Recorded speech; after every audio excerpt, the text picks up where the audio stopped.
everybody, today I'm going to explain you very important topic which will help you to crack NEET 2026. Let's begin. तो यहाँ पे हमारे पास कुछ cyclic compounds दिए हुए हैं और इन्हें हमें अरेंज करना है इलेक्ट्रोनेगेटिविटी के ऑर्डर के लिए, किसकी इलेक्ट्रोनेगेटिविटी ज्यादा है। सो यहाँ पे तो देख के कुछ भी नहीं पता चल रहा। सो सबसे पहले मैं आपको कॉन्सेप्ट के बारे में बताऊंगी, कॉन्सेप्ट कौन सा लगेगा इसमें। सो इसके अंदर हमें क्या दिया हुआ है, 3 कार्बन दिए हुए हैं, ये हमें पता है साइक्लोप्रोपेन है।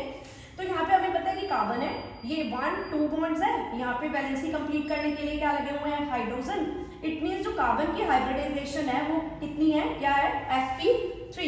सेम यहाँ पे कार्बन है 1, 2 और यहाँ पे 2 वैलेंसी कंप्लीट करने के लिए हाइड्रोजन लगे हुए हैं। तो यहाँ पे भी कार्बन की जो हाइब्रिडाइजेशन है वो कितनी है, sp3।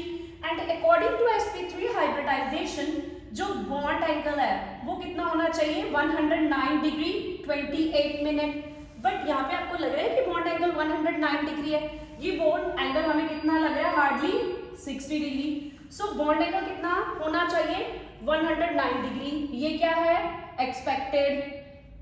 और हमें मिल कितना रहा है, 60 डिग्री। मतलब ये हमारे पास कौन सा हो गया, एक्चुअल बॉन्ड एंगल हमारे पास आ रहा है 60।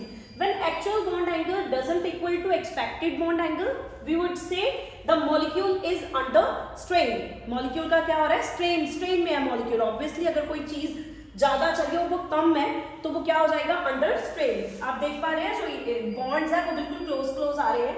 अगर bonds क्लोज आ रहे हैं तो जो इलेक्ट्रॉन्स है वो भी पास आ रहे हैं। अगर इलेक्ट्रॉन्स पास आ रहे हैं तो उनकी इलेक्ट्रोनेगेटिविटी भी क्या हो गई, ज्यादा होगी।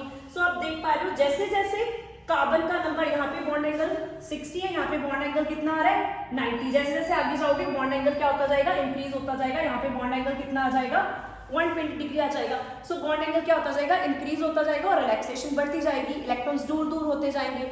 सो अगर इलेक्ट्रोनेगेटिविटी की बात करो तो इलेक्ट्रोनेगेटिविटी सबसे ज्यादा किसकी होगी, जिसमें जितने कम कार्बन है। सो अगर इलेक्ट्रोनेगेटिविटी ऑर्डर में हमने इसको अरेंज करना है तो मैं कैसे अरेंज करूंगी, पॉज करो वीडियो को और ट्राई करो। सो इसका ऑर्डर क्या होगा, सबसे ज्यादा इलेक्ट्रोनेगेटिविटी इसकी होगी क्योंकि इसके अंदर एंगल स्ट्रेन सबसे ज्यादा है। जितना एंगल स्ट्रेन ज्यादा उतने electrons close. So order will be this. Hopefully this will help you a lot to crack NEET 2026. For such videos, follow Student's Choice. Thank you.